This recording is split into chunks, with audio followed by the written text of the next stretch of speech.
Welcome to Have Toga Will Travel, a podcast exploring the Mediterranean world, ancient and modern, through the eyes of two former classics professors.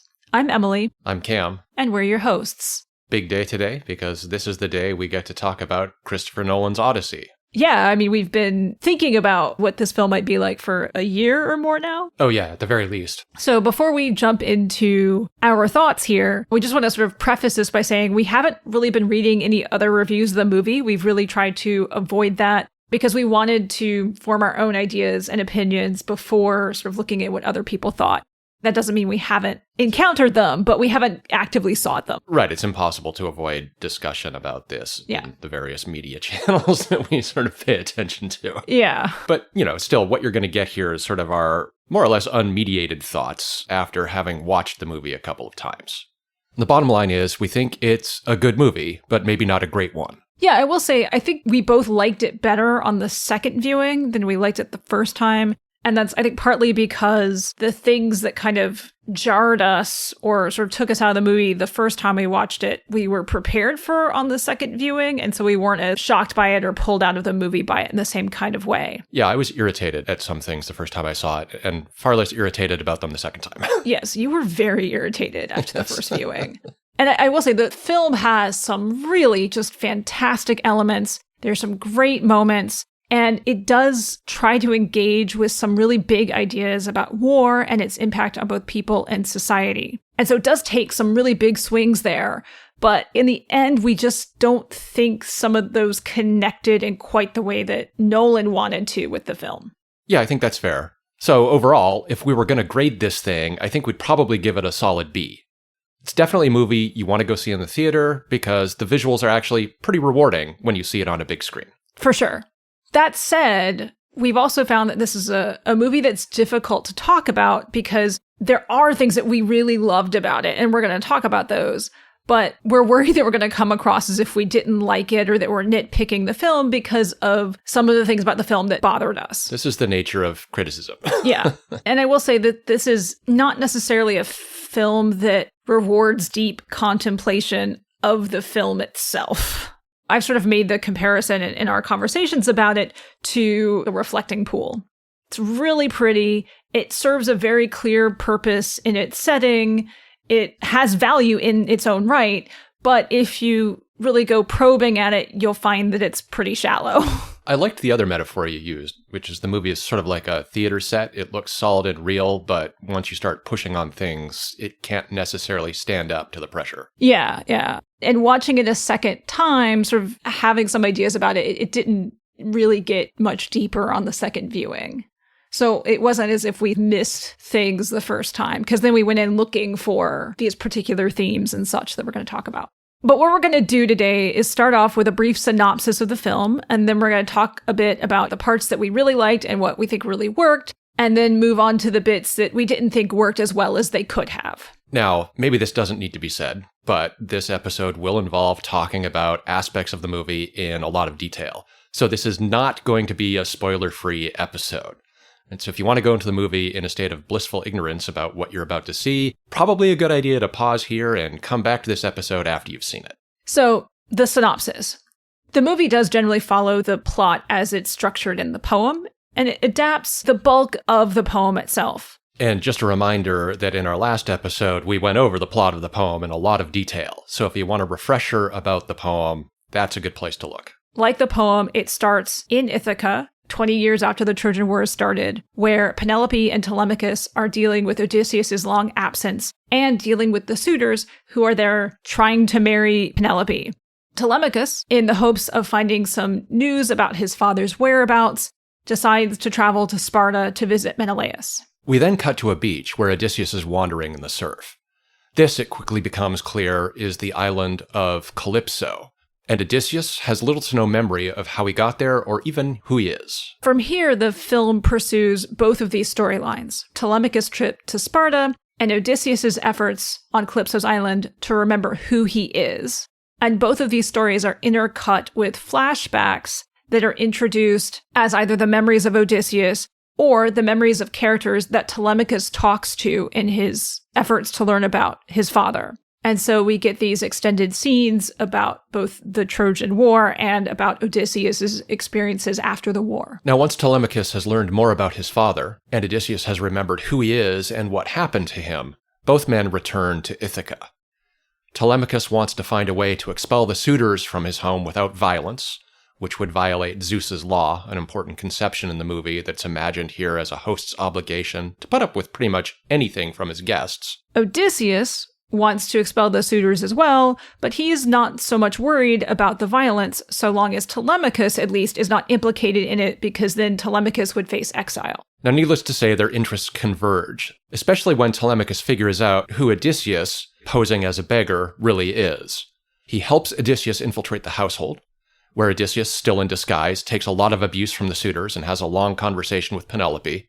Then Penelope decides that the time has come to test the suitors by demanding that they string Odysseus' bow and send an arrow straight through a line of 12 crossed axes. Now, Odysseus, still in disguise, is of course the only one who can pass the test, at which point his identity is revealed.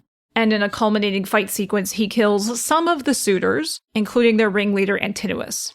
And then the film ends with Odysseus and Penelope sailing away into exile, partly to fulfill a prophecy that demands that Odysseus has to honor his men who died in the war and during the voyage home, and partly because Odysseus feels that he himself needs to go into exile to keep the peace in Ithaca and let Telemachus take his place. So that's the overall synopsis of the movie. Again, it adheres fairly close to the poem. The next thing we're going to talk about are the things that we really liked about the film. And first, I want to start us off with just the production itself and the incredible practical effects of the film that just made for this very textured, very real world that was very easy to immerse yourself in. Yeah, there are a lot of great moments. And I think one that really struck us pretty early on is the scene when Odysseus and company are sailing away from Troy and they first unfurl the sail on the ship. So cool. Yeah, it's a really well done scene. They're using a reproduction of a Viking longship. Okay, I know you had some issues with that. Right, but I mean, it's a real boat, real sails, really on the sea, and they do a really good job of sort of evoking the excitement, I guess, of getting under sail. Yeah, but also just the amount of effort it takes to get the sail up. And then right after that, you get the scene with the dolphins jumping in the water. And it was just, wow, just beautiful, gorgeous. So cool. So cool. Just loved it. Yeah, and a lot of scenes in the movie are like that. These nice little touches that really sort of drive home an emotional moment. And they make it feel very real. Yes. I will say on the making things feel real, one of the things I really enjoyed were the sheep in the Cyclops' cave. Very clearly real sheep behaving the way that real sheep behave. And one of my favorite little moments, which is clearly not scripted, is the men have tied, hay or grass or whatever it is to themselves to help them slip out with the sheep. And you can catch one moment where one of the sheep comes up and starts eating the hay off of one of the performers' backs. Yeah, that's a pretty unexpected moment. Oh my gosh. But you watch that and you're like, oh no, those are real sheep doing sheep things. And again, just adding to the texture and depth of the world that's being created. Yeah, it's not that there isn't CGI used in the movie. It's that it's used sparingly and used to complement physical effects. Yeah. And the physical effects take priority whenever possible. Yeah. And again, on the subject of practical effects in a world that feels real and inhabited, there are a lot of pretty harrowing scenes when they're on the ship, stuck in rough weather, which, I think give you a pretty good sense of how terrifying a storm at sea could be in an ancient galley. Oh, yeah. No, those scenes on the boat, generally, yeah, you're there with them in the water and it feels so real. Yeah. I think I also really enjoyed the effects work done in the underworld scene where the shades are just covered in mud and they're doing what they do in the poem, which is they have to drink the blood of the sacrifice that's been offered to be able to speak. And so not only do you have the mud smearing their faces, you've got the blood that's run down their chin, and it's really visceral. There's also a visceral moment where they're talking about what it was like to be inside the Trojan horse. And there's a moment where I just remember thinking, man, I can almost smell what that interior was like. Yes. And it just, it really hit. And that tangibleness of the world it created was just so cool. Yes, claustrophobics beware. That scene filmed from inside the Trojan horse might be rough. Yeah. But let's talk a little bit about the visual language of the film as a whole. the way it uses costumes, scenery, and stuff like that to evoke a particular mood. And I think the place to start here is with a discussion of Agamemnon, played by Benny Safdie. The movie gives Agamemnon a really distinct costume. It almost looks kind of like an ancient take on Darth Vader's armor. It really does. Which, clearly is not meant to be a historically accurate piece of armor, but captures what the film is trying to do with that character. Yeah, and he glides, doesn't always walk, he sort of moves differently, and you never see the performer's face fully. So Agamemnon just becomes this kind of looming dark right, this figure dark presence, who's not totally a real person on some level. Right, and that ties in, as we'll see, with some of the main thematic concerns of the movie, which have to do with war and the impact of war on both individuals and societies that fight it. Yeah. And what's also sort of interesting and similar is that the Trojans, you don't ever really see their faces either. You see soldiers, but they've always got masks on. And so they become kind of this nameless mass. It's an interesting design choice. Yeah. I don't know that I've quite teased out what that visual language is trying to convey about the Trojans, other than the film really isn't interested in the Trojans as individuals, maybe because Odysseus isn't interested in the Trojans as individuals, except for one person that we see towards the end of the movie, one victim of the Greeks' wrath that then kind of becomes pulled out. And in a way, it kind of reminded me of the girl in the red coat in Schindler's List. Like, we're going to focus on this one victim out of all of these people. I haven't fully sorted this out, but there's something significant about the color choices going on here, too. The Trojans are presented in white, and the Greeks, for the most part, are presented in dark colors, verging on black. And clearly, that's supposed to make a statement about the moral positioning of either side in the conflict as the movie presents it. And it may be that the decision to keep the Trojans' faces mostly covered is playing with the idea that victims of violence are always sort of cast as anonymous when we talk about war in contemporary culture. That's the best I can do. In that larger vein, I think one of the other cool, really visual elements is the Trojan horse and how they chose to both design it, this sort of horse rearing up on its hind legs, but also the presentation of it kind of buried in the beach. It doesn't look like something that's designed to be wheeled into the city easily, and it just looked really cool. Yeah, and I think that scene is also consciously playing with Planet of the Apes, right? Oh, totally. The Statue of Liberty scene. So it's meant to conjure this idea of, a civilization sort of in the throes of decay brought about by its own mistakes. Yeah. Which, as we'll see, is a running theme throughout the rest of the film. I'd also like to say something about the world of the palaces that the characters inhabit here. Prior to the film's release, there was a lot of chatter on the internet about the fact that the movie wasn't particularly historically accurate in its sets and in its costumes and stuff like that. And that's totally true. I don't think a movie like this has to be historically accurate. And we'd even have to define what that means for a poem like the Odyssey that isn't historically accurate to any one period anyway. No, exactly. It's a 7th century world with flourishes reaching back to a much older world. Yeah. But anyway, I really liked the Mycenaean-style palace that is meant to represent Odysseus's palace on Ithaca. I thought the exterior was very evocative of the remains at Mycenae. Yeah. But they also included some nice interior touches, Mycenaean artifacts and things like this, that again aren't that germane to the story, but are details that you can pick out if you know what you're looking for and give you a little moment of, oh, that's really cool. Yeah. And I think one of the other things that really adds richness to the film is, of course, the acting. And this is a deep cast, and everyone turns in solid performances.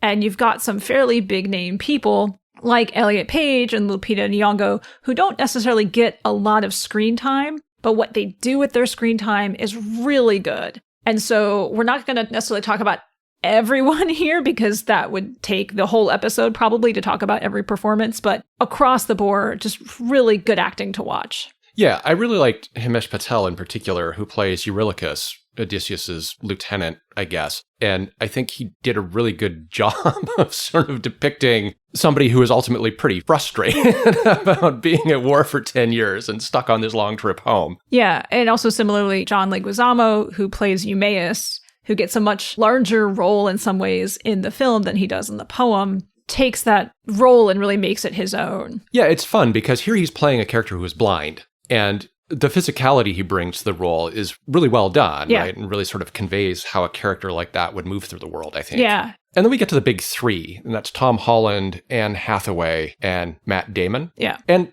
all three of these people, too, do a really, really good job with the roles that they've been given. I really like Tom Holland's Telemachus. He conveyed a real youth and immaturity that I felt like really worked for the character. And I actually wish he'd been given a little more to do to show the character's growth and development, because I think he would have done a really great job with that. Yeah, and the character Telemachus, Odysseus' son, just in case you've forgotten, is a character struggling with what it means to become an adult in a world in which your status sort of depends on how good you are in war and how good you are at giving political advice. And here in the movie, Tom Holland really does effectively play somebody who's grappling with exactly those issues and hasn't figured out any of that yet. Yeah. And then, of course, there's Anne Hathaway as Penelope, and she's fabulous. I mean, I love Anne Hathaway, and she's such a talented actress and does such good work with this character. I don't have much to say because I'm like, well, of course she's amazing in the role. No, she's really, really good. The role is a little bit limited, I think, for reasons that we'll talk about later. But there's absolutely nothing bad you can say about Anne Hathaway's performance here. Yeah, no. And then finally, that brings us to Matt Damon. Okay, I'll be honest. This was the casting choice I was most skeptical of going into the movie. Me too. Matt Damon doesn't really seem like the sort of actor who is well suited for this kind of epic role, I guess. Yeah. And I think he turned in a really solid performance. Yeah, I do have some quibbles, but those quibbles are script quibbles, not acting quibbles. Yeah. And we'll come back to those later. Yeah.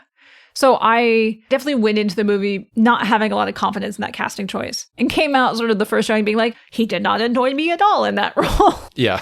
Which feels like I'm underselling it. You know, he was really good. And like, you know, Cam said, some issues that we have, but they don't really have anything to do with Matt Damon's performance in and of itself and have to do more with other aspects. You know, above all, like I will say that he was really convincing as an Odysseus struggling to reconstruct the past. The scenes he has with Charlize Theron, who's playing Calypso, were really, really good. Yeah. And next, there were some story issues that we really, really liked as well. Some decisions the film made about how to present the world.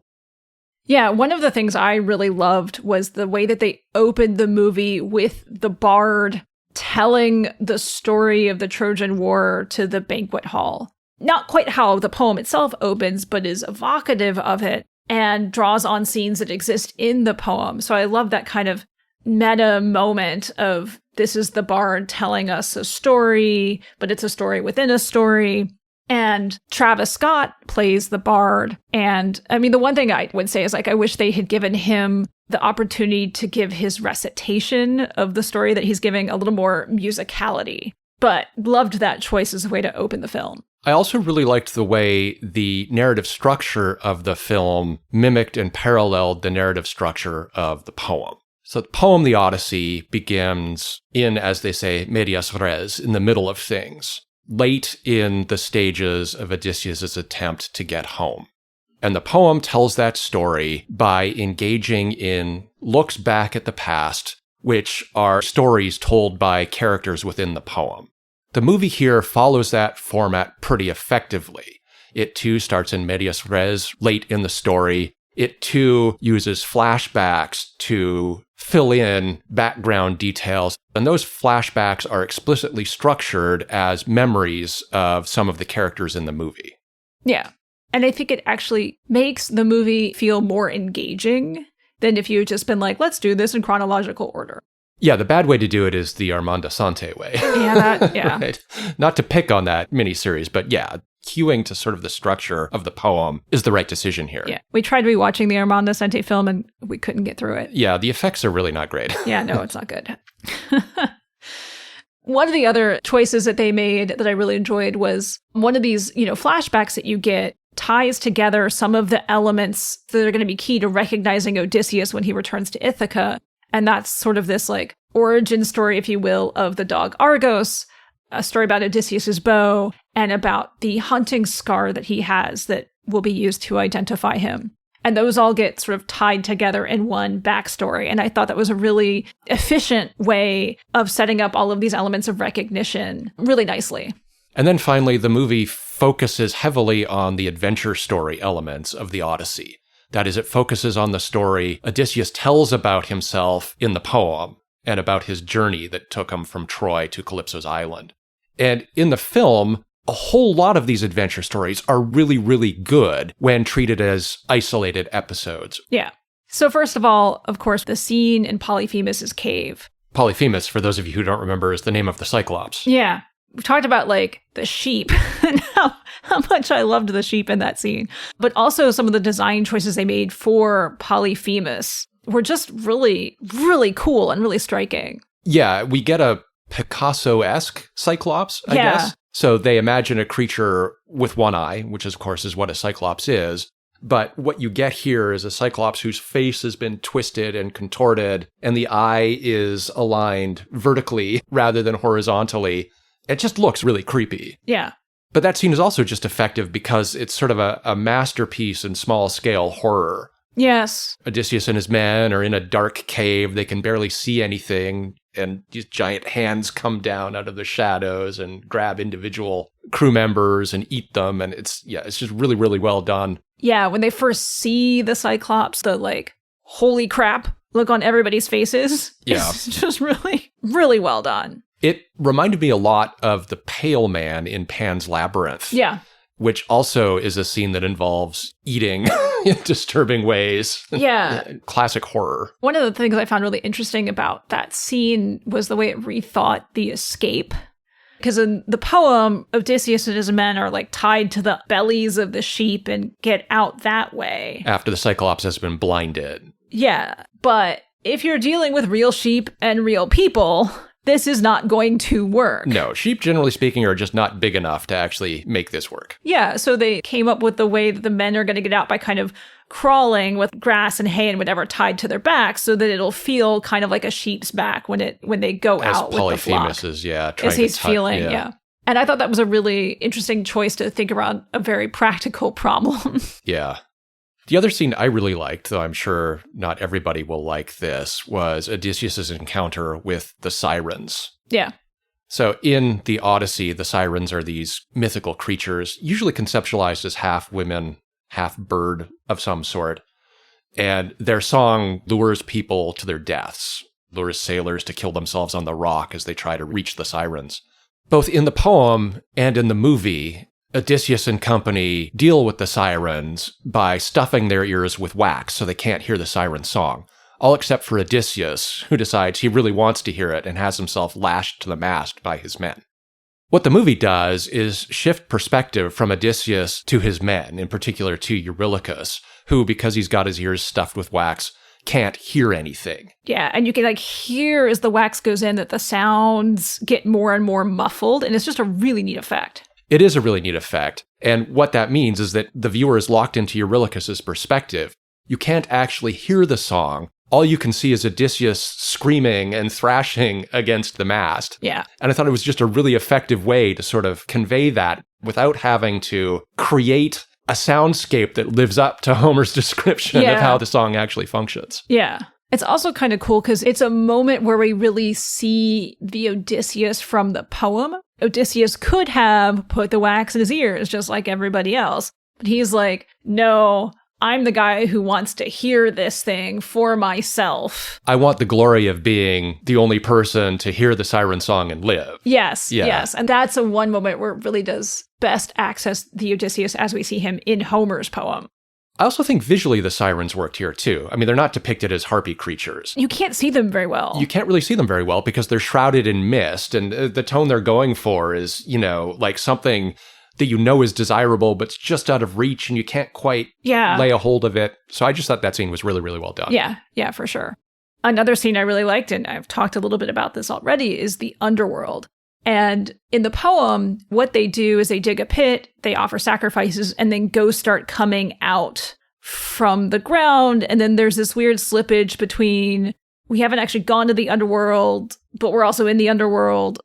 The poem is just really odd in how that's conceptualized. And I thought the film captured that really nicely. They're in this very bleak landscape, lots of mud. They pour the sacrifice. And then, yes, these shades start coming up out of the mud. Yeah, they literally dig their way out. And it's just really visually very, very cool, very striking. And then all of a sudden you're surrounded by all of these spirits who then need to drink from the blood to be able to talk. And that whole sequence really, it felt like both being in the real world, but being in some sort of magical other space, which I think captures the vibe of the poem really nicely. Yeah, and the dead there really are shades. Yeah. Right? They're reflections of their past selves in a way that's very, very effective. And then finally, probably the best scene in this whole sequence of adventure stories is the scene in which Odysseus and his companions encounter Circe. Oh, yeah. In the poem, she transforms them all into pigs. She gives them some kind of a drug, which she hides in their food, and then she taps them with her wand, and hey, presto, they're pigs. I mean, there were a lot of things that were really cool about this scene. One, I love the choice to sort of present Circe as kind of middle-aged peasant woman. Like, she doesn't look like anything special. She looks very, very ordinary. And then the transformations of the men are very tactile, right? It's not just touching with a wand. She's literally reshaping their faces. And I did read somewhere that Samantha Morton, who played Circe, was thinking about this like a potter shaping clay. And it's so visually striking. It's also kind of grotesque. Oh, it's so creepy. And initially she acts like she doesn't have any power, like that she is just this sort of weak, fragile woman. And then this happens, but she still gives off this very calm, chill vibe the whole time. Well, the great part about that is, she explains to Odysseus later, she's just allowing his men to express their true inner natures externally. She thinks they're all pigs, basically.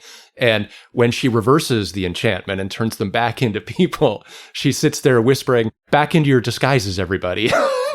She transforms them back into humans. And it's just a really nice touch. And her vibe is so almost like maternal and care enhanced. Yeah. Like there's nothing threatening about her. And yet she also does this like really awful on some level thing.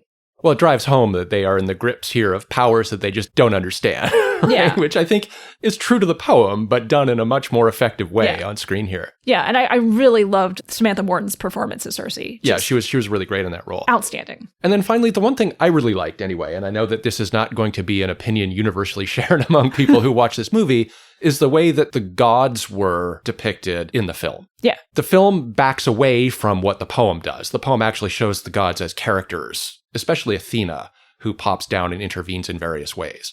But the thing is, even within the poem, the gods rarely reveal themselves to people as what they truly are. Yeah, and if you see the gods interacting as gods, it's mostly with each other. They're talking on to Olympus. each other. Yeah. It's not with people. Exactly.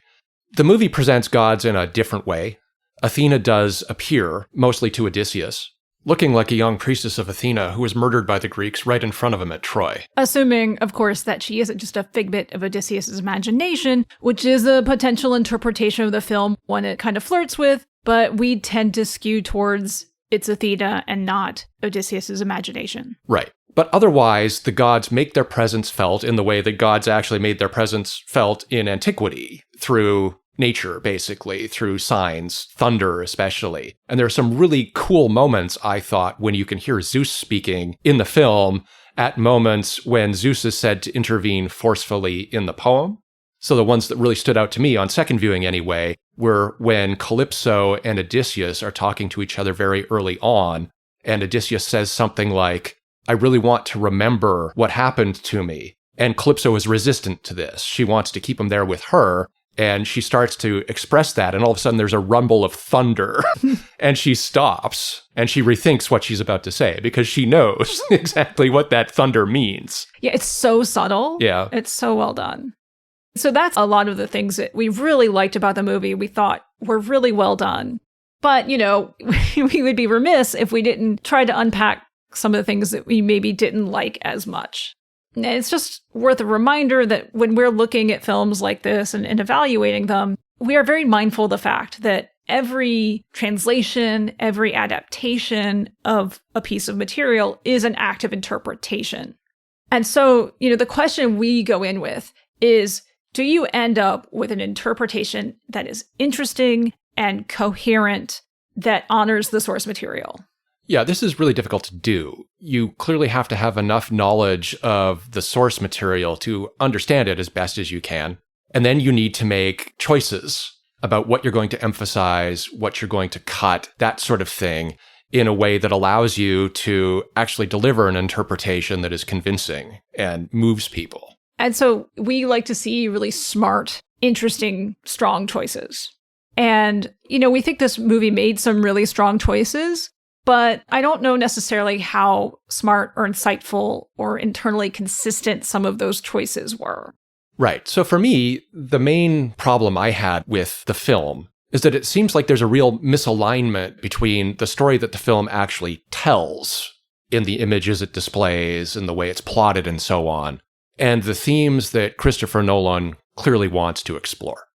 What Nolan really wants to do is tell the Odyssey as a story of how war damages both the individuals and the societies that fight it, especially when war is undertaken by people for clearly self-interested reasons, cloaked in the guise of, moral imperative or whatever.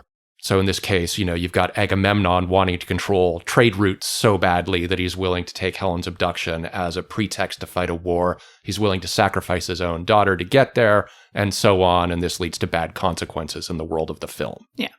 And so the film has this premise that war of this sort damages the individuals involved. So like Odysseus, right, ends up trapped on Calypso's island with no memories of how he ended up there or really who he is because of this trauma that he's experienced. Right, and that trauma, it turns out, in the world of the film is both because of the carnage he witnessed during the sack of Troy, for which he ends up feeling responsible, as he himself tells Penelope in the conversation that happens between these two characters late in the film, and it seems because he feels responsible for the deaths of everyone who sailed there with him. Again, the Odyssey is a story of Odysseus' homecoming. Nobody else who sailed with him to Troy ever makes it home. Yeah. And the other element, right, is that war of this sort damages societies as a whole because it, as the film puts it, breaks the fragile bonds between men, which in the case of the film is framed around the idea of Zeus's law, which is this kind of conflation of ancient concepts of hospitality, that is Xenia, and, the golden rule, do unto others as you would have them do unto you. And the Xenia here is presented maybe in a little one-sided, right? That the obligation is always on the host to honor it, but they don't really talk about the obligations that are on the guest to honor that relationship. So it's that, hosts should always treat people the way that they would be treated if they were strangers, and that's how it gets framed. And this concept gets reiterated over and over and over and over again in the film, that Zeus's law must be obeyed, and that this is very clearly seen as like the central organizing principle of society. The argument the movie ends up making is that what the Greeks do at Troy violates Zeus's law in a way that almost really breaks society beyond repair. The movie plays with this by introducing the idea of the peoples from the sea, and having various characters drop references to these mysterious people from the sea who are depicted as raiders that appear without warning and attack communities all over the place. And in his conversation with Penelope late in the film, Odysseus reveals what is presumably supposed to be a shocking revelation, that the people from the sea are none other than he and his men and the other Greeks returning from Troy who pillaged their way home. The idea here is that their society has been essentially collectively traumatized because the Greeks violated Zeus's law by taking Troy, using the Trojan horse, using trickery. And now in the world of the movie, people are essentially acting in purely self-interested ways, taking what they want from who they want it. And that persistent violation of Zeus's law is causing the world to fall apart around them. Now, this is an adaptation of ideas that you can spot in the poem, in the original source material. Yeah, the theme of trauma is something that a lot of people see in Odysseus's interactions with the Phaeacians in the poem. When Demodocus, the bard, starts singing songs about the Trojan War, and in the poem Odysseus reacts to this by weeping, which you can really read as Odysseus processing grief, processing trauma. And also the way that he takes vengeance on the suitors sort of being seen as excessive and beyond the bounds of what is reasonable in that world is also sort of a mark of his trauma. At the same time, this idea that violating the laws of Zeus is a bad thing that could have major bad consequences is an extension of a theme that's clearly present in the Odyssey, because the Odyssey, the poem, really does engage in some thinking about what Xenia actually means. What's the relationship between host and guest? It's just that the movie goes about doing it in a slightly different way.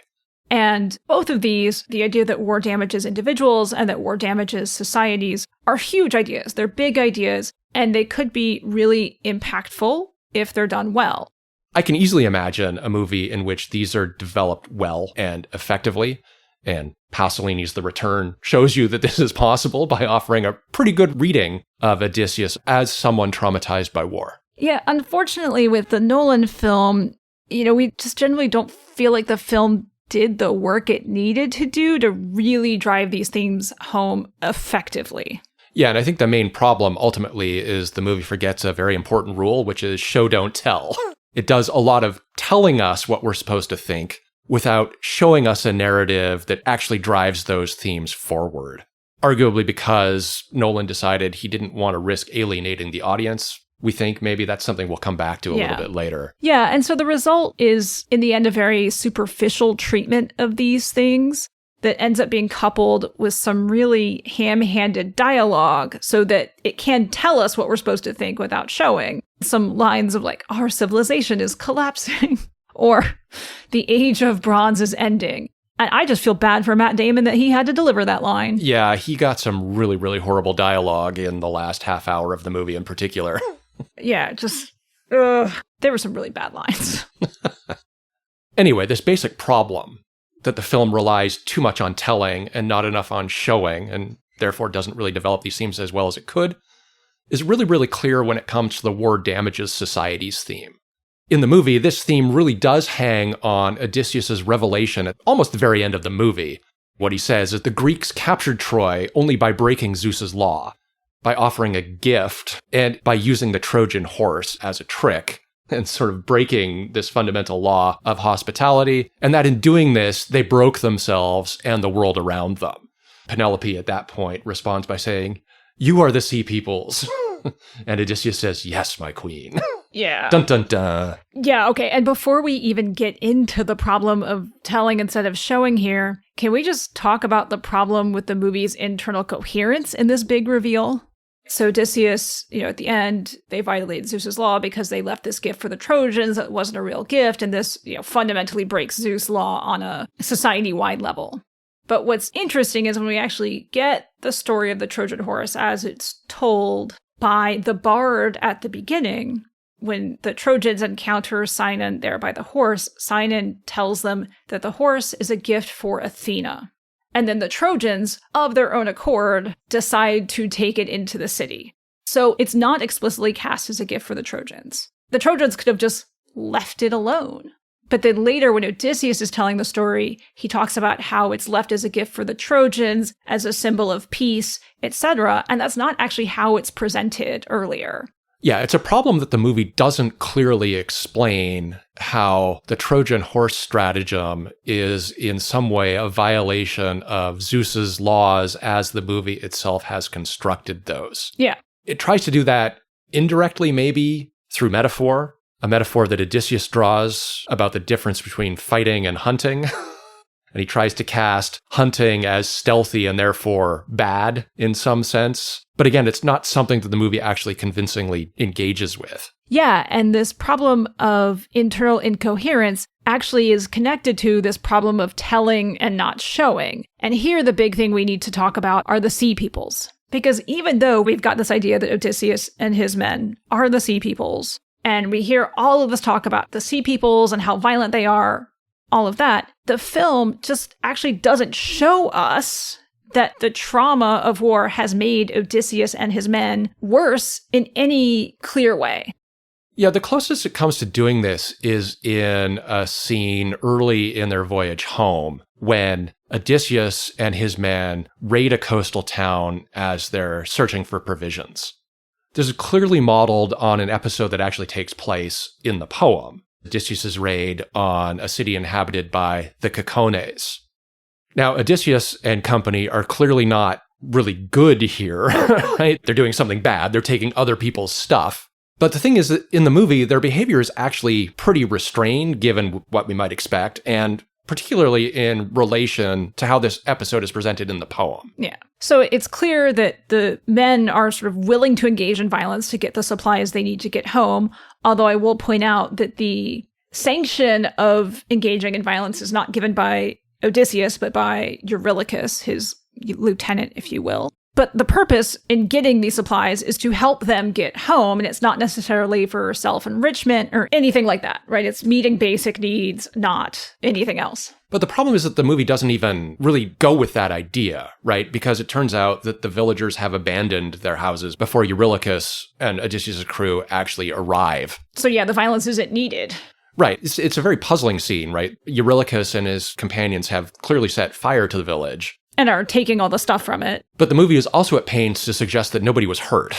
The villagers weren't there, and it seems that Eurylochus and his men burned the place down, I don't know, because they were frustrated that nobody was there to greet them. Yeah. It's kind of messy. And yeah. There's like one person they find, and they just sort of ask him what's going on. Yeah, their question is, why weren't you here when we landed? Yeah. And, so it's all a little perplexing because the comparable scene in the poem actually does involve quite a bit of violence, right? They massacre the town, they kill all the men, they enslave the women and children, they pillage and plunder and burn it to the ground. And those elements could be put to work here to serve this story that Nolan wants to tell about how the men have been sort of warped by engaging in violence, but that's not actually what we see. No. And there's another really clear missed opportunity along these lines too, and that is the Polyphemus scene. The Polyphemus scene in the poem is really, really complicated.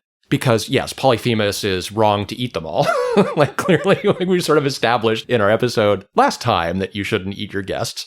But the other thing about this scene in the poem is that Odysseus and his friends come in an ambiguous role as well. They want to claim to be guests, but they enter Polyphemus's cave uninvited, and they basically loot his stuff. And Polyphemus calls them out for this when he arrives in the cave by saying, "Who are you guys? You guys must be pirates, roaming around causing people trouble on the seas." And of course, that's exactly what Odysseus and his friends are at this moment in the poem. Yeah. Here, though, that's not a theme that's really pursued by the movie. There are hints about it. Matt Damon tastes the cheese and says, "Oh, it's pretty good." But then they sort of hunker down to wait, and they don't really do anything that seems abusive or a violation of Polyphemus's hospitality. Instead, they play up the horror of the scene, right? They're being eaten by this giant that they just don't understand at all. Yeah. And so the scene ends up portraying Odysseus and his men more like victims rather than, both sides are problematic. And this idea that Odysseus's men are mostly victims on their trip home gets reiterated a lot. So, for example, in the scene with the Lystragonians, they show up, they meet a child, and they say, "Hey, we just need some food." And the child sort of summons the Lystragonians, who then start slaughtering them. And this tendency to portray Odysseus's men mostly as victims is true even in the scene that arguably tries to do the most work to give an alternative perspective, and that's the scene with Circe. This is a scene that could have been played in a way to really play up the menace and the potential violence represented by Odysseus's crew. It's a situation in which a bunch of armed men show up and confront a lone woman in her home. That's a scene loaded by its very nature with threat and danger, potentially. Yeah. And Circe reacts to them in that way initially. Yes. Right? And then after she's turned them into pigs and she's explaining her actions to Odysseus, she gives a very fiery speech in which she makes that argument explicitly and accuses Odysseus's men of, raping and murdering and pillaging their way across the world. Right. The problem is that we haven't seen them doing that. So it seems like this speech she's making is sort of at odds with reality. And even within this scene, the movie doesn't really commit to that view because Eurylochus, after initially coming into Circe's house and startling her and terrifying her, is really trying to talk her down. Nobody's going to hurt you.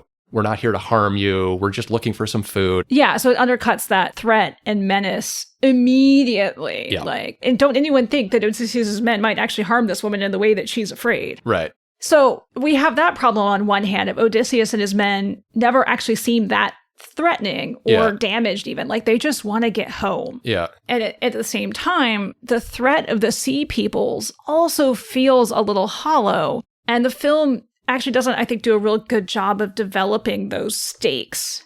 Again, it tells you about them, but it never shows you anything. So the stories of the sea peoples are entirely rumor throughout the film, and that's how they're presented. Right, we've heard about this, but no one in the film has any firsthand experience of them. Yeah, we've never seen a place they've attacked. We never see them. They're just this sort of boogeyman out there. Yeah, exactly.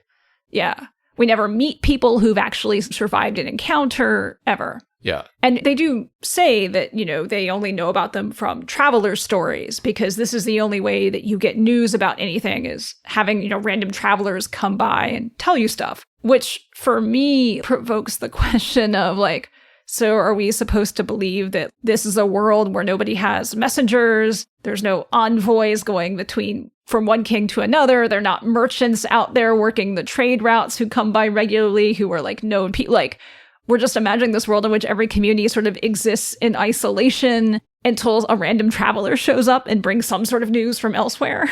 It just feels contrived in a way that isn't believable. Well, especially since, when Telemachus visits Sparta, what's going on in Sparta is a big wedding celebration. And, Menelaus will talk a little bit about the sea peoples and the threat they face, but the whole vibe is they don't really take this threat seriously. Even though Menelaus says he's heard that they're getting closer. Yeah, so what we're being shown undercuts what we're being told in ways that completely neuter this threat that we're supposed to feel. Yeah, and the other thing that sort of, I think, stretches the bounds of disbelief for me with this is that, all right, so we get this revelation at the end that it's, Odysseus and his men who are the basis of the rumors of the sea people. And we have in the sort of contemporary moment these very active fears and rumors going around about the sea peoples, right? They're out, they're getting closer, they're, whatever. And yet Odysseus has been on Calypso's island for 7 years at this point, and his men have been dead for 7 years. And I have trouble just reconciling. There are active rumors about these people going around.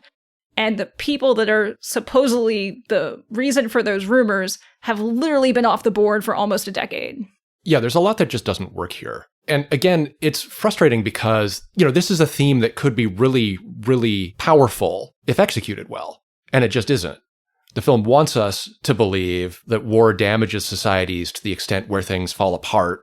But because it just doesn't show us that and just expects us to take these rumors at face value, it just didn't work for me. Yeah, without showing, the fear is not real. It's just a thing people are talking about, but nobody in the film acts like it's a real threat. Right. And so, similarly, the parts of the movie that explore the war's impact on the individuals have similar problems.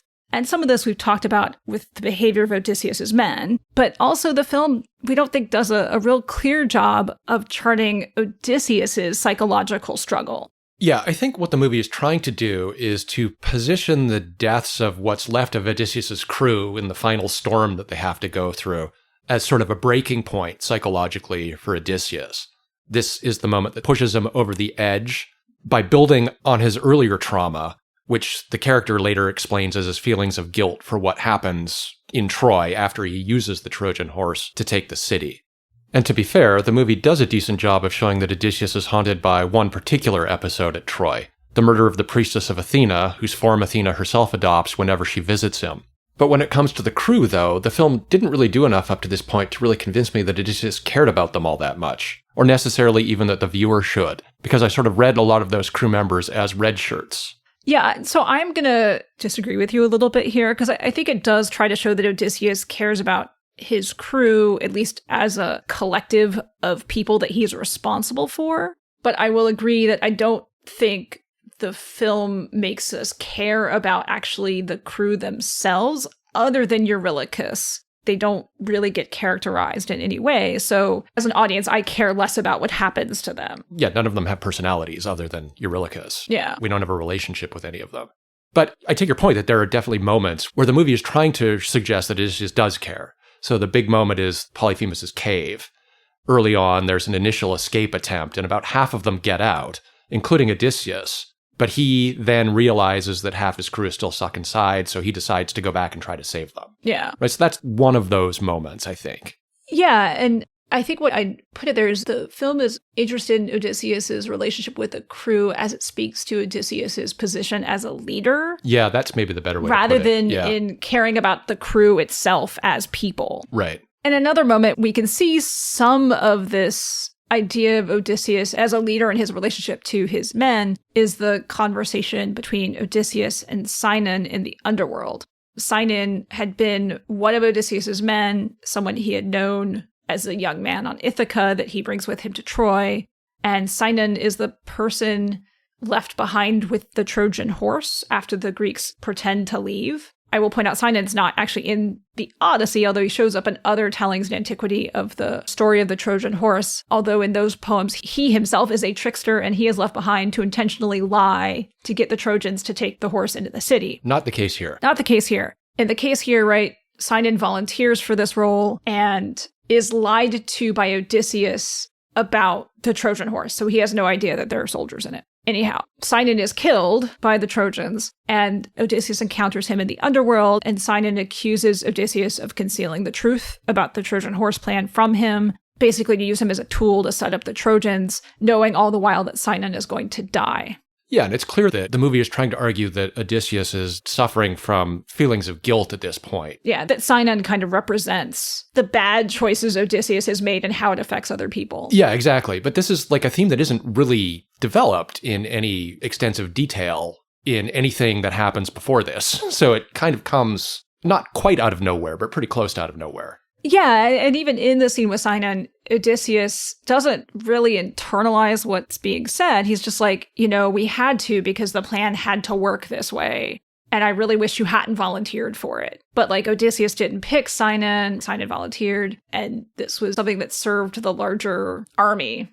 So he doesn't react in a way that shows that this weighs very heavily on him. Yeah, it's, again, telling rather than showing. Yeah, and I also think there's another coherence problem here. This idea about the character of Sinon not knowing what was going on with the horse.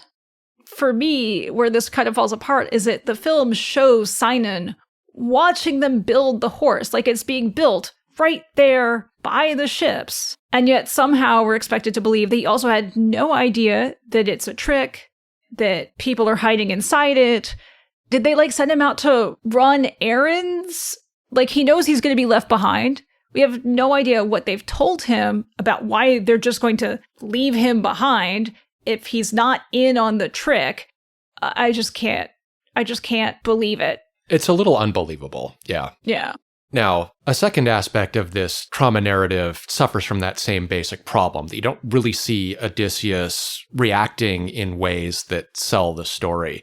And here I'm thinking about the fact that Odysseus is depicted as someone who is traumatized, who has forgotten his past, who has to remember while he's on Calypso's island. But then almost instantaneously, as soon as he remembers his past, everything's better and he suddenly reverts to superhero Odysseus.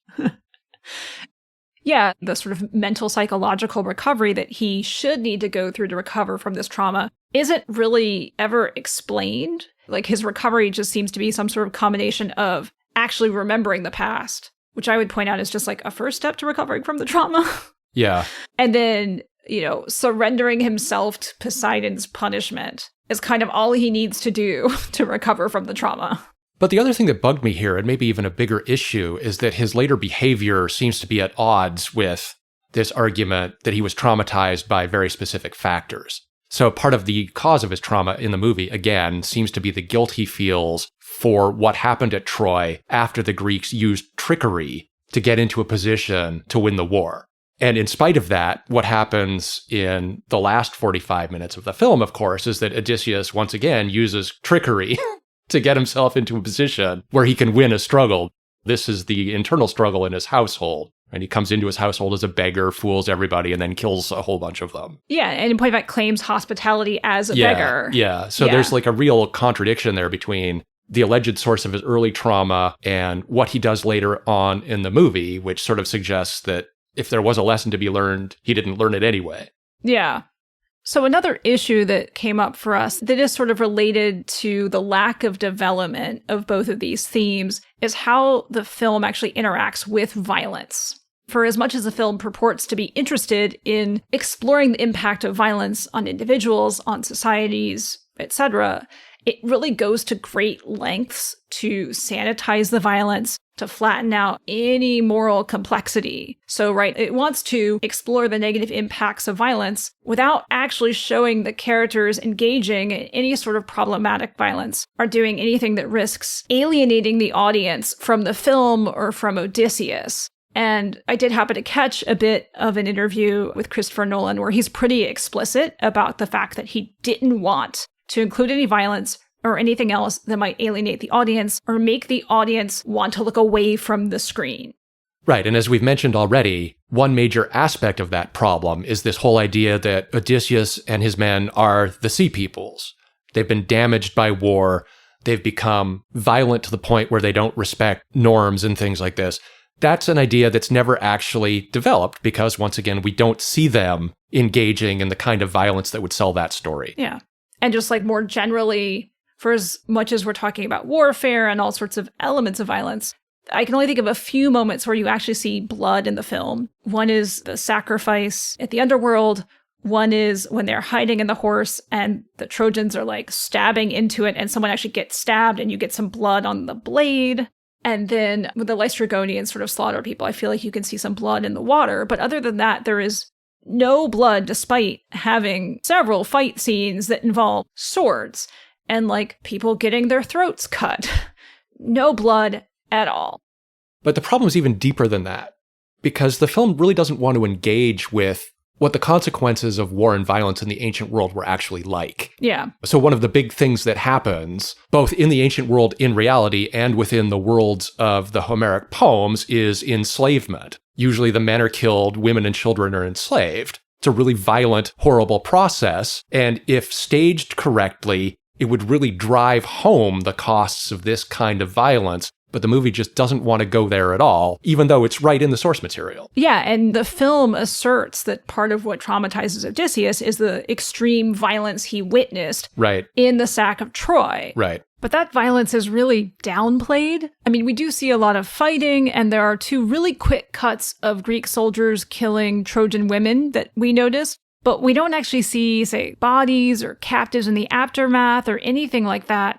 And the one really impactful bit of violence in that scene comes late in the movie, in which a priestess of Athena is murdered in front of Odysseus. But even that's often, right, the death is implied because what you see instead is a soldier striking the head off of the statue rather than the person being harmed. And so it's made very metaphorical that way, and it doesn't really convey the horrors of what Odysseus saw. And I'm not saying they have to depict everything, but it's hard to say I witnessed horrors and you don't really see them. Like they get kind of hinted at and they leave it for you to like read in and infer stuff. Yeah. But it feels like a cop-out. Yeah. Similarly, the fight with the suitors at the end. This is one of the really blood-laden, disturbing moments in the poem. And in the film, Odysseus says like he's going to bring all the vengeance on the suitors. But he doesn't. He doesn't kill all the suitors. In fact, the fight scene stops when he kills Antinous, and then he just kind of like lets the rest of the suitors go. Yeah, a lot of the suitors are explicitly shown in positions of surrender. They get down on their knees, they bow their heads, and Odysseus lets them be. That, once again, is dramatically different than the poem in which Odysseus kills everybody. Even those, like Leodes, who are specifically trying to surrender, rely on the protection of Zeus. Yeah, that final fight scene really fell flat for me in a lot of ways. And it doesn't actually do anything to raise questions about, is there an okay amount of violence? What does the violence of vengeance really mean? What are the moral implications of it? Like, are we just supposed to, think that Odysseus has somehow, overnight just come to terms with his past and feels no need to engage in more violence than is necessary because it was only the day before where he's like, I'm going to take all the vengeance. Yeah. And has somehow recovered. But if that is the case, if that's what we're supposed to think, that psychological journey is never shown in this moment where the audience is expecting all of that internal chaos to be unleashed. Yes. So in the end, it feels like a fight that doesn't have any real stakes to it. Like it's just there to be a fight scene. Jason Bourne in an ancient world movie, right? Because that's really how that scene read to me. Yeah. The first viewing, this was the scene that really pulled me out of the movie. Yeah. I mean, I think the one character it actually does something for is Antinous, and it just reiterates that Antinous is a coward repeatedly. Who is perfectly happy to order other people to go get killed. Yeah. But is terrified to do anything like that himself, which is clearly a commentary probably on contemporary issues in our own culture. But then that means that the final confrontation between Odysseus and Antinous loses some of its stakes because you don't see Antinous as being any real threat in the fight itself. Yeah, that last fight scene is anticlimactic. And that takes us into a final problem that we had with the film, which is that the ending really didn't work very well for us. Overall, it felt pretty rushed. Not just because all of the problems posed by the film seem to get magically resolved, but also because we don't get a meaty reunion scene between Odysseus and Penelope. Yeah, let's talk about Penelope for a minute. For as much as, again, Anne Hathaway turned in an outstanding performance, it kind of feels like the film doesn't quite know what to do with Penelope. And so you get these conflicting moments with her, right? She, on one hand, is presented as like wanting the king back, wanting Odysseus back as king, asserts that Ithaca needs a king. But then later, she presents herself as someone who has basically been ruling Ithaca solo for 20 years as a way of rejecting Telemachus's claim that she should leave so that he can be king. And he even asks her in that moment if what she really wants is just power for herself. And so it doesn't know how to treat her as a woman with power in this world. There's that. And then there's also the fact that while the movie sort of plays with the idea that Penelope recognizes Odysseus while he is in disguise and helps with the unfolding of the revenge plot, it never actually gives her the chance to play that moment and to sell it in a convincing way. Yeah, because she's hidden behind a screen when we assume she figures out that it's Odysseus. And then at the end, we don't get the famous scene from the poem about their bed. This is really annoying to me because the scene is set up near the beginning of the movie. There's a quick shot of the bed, which Odysseus had built into a living tree growing in their bedroom. Now in the poem, this is something that nobody but Odysseus and Penelope knows about. And Penelope refuses to acknowledge that Odysseus is who he says he is until he reveals that he knows this secret, even though, of course, she probably knows very well at this point in the poem that it's him. And the film, because it cuts the bed element, it kind of cuts one of her best moments, which is when Penelope tests Odysseus about his identity by asking the bed to be brought into the hall. And he has to say, like, wait, but that can't be our bed because our bed was built into this tree. And in the poem, right, this is kind of a power move on Penelope's part. She's going to make Odysseus prove his identity to her beyond a reasonable doubt. And also, it serves a way for her to remind Odysseus that she is just as clever as he is. Right, because she tricks him into making the key revelation. Yeah. And without that, you get what feels a lot more like a fairy tale ending. Now that Odysseus is back, nothing else matters. Penelope can just go back to being his wife, in spite of this speech that she gives earlier about her own skill as a ruler and so on. Yeah, she just relies on the fact that he has this pin that she gave him when he left, and like that's all she needs, and then, you know, collapse into joy, right? And everything about her as someone who's been keeping it together on Ithaca for 20 years just sort of dissolves in light of the fact that Odysseus is home, and she can just drop everything now. And I don't feel like that serves the character of Penelope well. No, it doesn't. It doesn't serve Penelope's character well. And it also just contributes to the fact that the whole ending sequence feels really rushed in comparison to the adventure story narrative. Yeah. There's no real reunion. There's no real coming to terms with what being apart for 20 years means. For the two of them, for their relationship. For Telemachus. Yeah. We get the fight scene. It ends. And that's about it, right? We just get a little scene of Odysseus and Penelope leaving to go west, and Telemachus is king, and that's it, right? Everything is resolved. There's like no need to deal with the suitors who weren't killed. There's no need to worry about restoring the household or reestablishing authority on Ithaca or anything like that, right? We're just going to leave that all to Telemachus, who hasn't really had a chance to show his transition to adulthood, but clearly he's going to be king and it's all going to be fine. Yeah, even though civilization is supposedly collapsing around him. Yeah, and that's another major inconsistency because the film wants this happy ending with Odysseus and Penelope sailing away into the sunset while expecting us to believe at the same time that civilization is also collapsing. Like, again, what we're told and what we're shown just don't line up. Well, yeah, the issue there is twofold. One is that I think the movie intends for us to infer that what the suitors are doing is a symptom of this collapse created by the Trojan horse trick. I think. But that's not an argument that's built. No. And second, part of the reason the movie ends the way it does with Odysseus going away into exile is because he acknowledges briefly that he himself has somehow violated Zeus's law by killing the suitors. and is expected to go into exile. Yeah, but it still doesn't actually explain how all of a sudden civilization isn't collapsing anymore. So what you're reacting to is the fact that Telemachus is expected to remain king in Ithaca and everything will be fine. Yeah, you get this impression everything's going to be fine now after you've had these literal lines saying our civilization is collapsing. Yeah. And yet we see no evidence of that, no urgency around that, you know. But what's really funny is that after we saw the movie the second time, we went and grabbed some food nearby. And a little while later, a group of people came down and sat next to us who had also clearly just come from watching the Odyssey. And we got to overhear part of their conversation.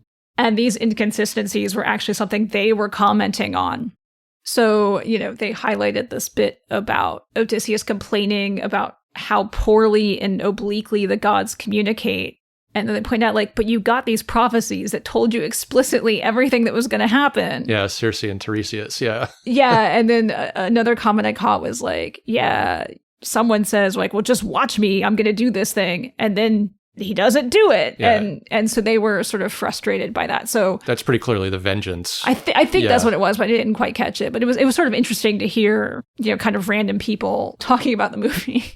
If you're starting to suspect that we didn't like the ending, you're probably right. Yeah, it really was the weakest part of the movie, which is really unfortunate because it meant that for us, particularly the first time, the film really ended on a bad note. There'd been moments where I'm oh my God, the opening, I was I love that it's opening like this. Oh, this is going to be really good. And then it really, I think, dropped the ball on ending strong. Well, maybe we should wrap up here with some final takeaways. Talk a little bit about how we might be able to explain why this movie looks the way it does. How do these things that bug us actually come to be?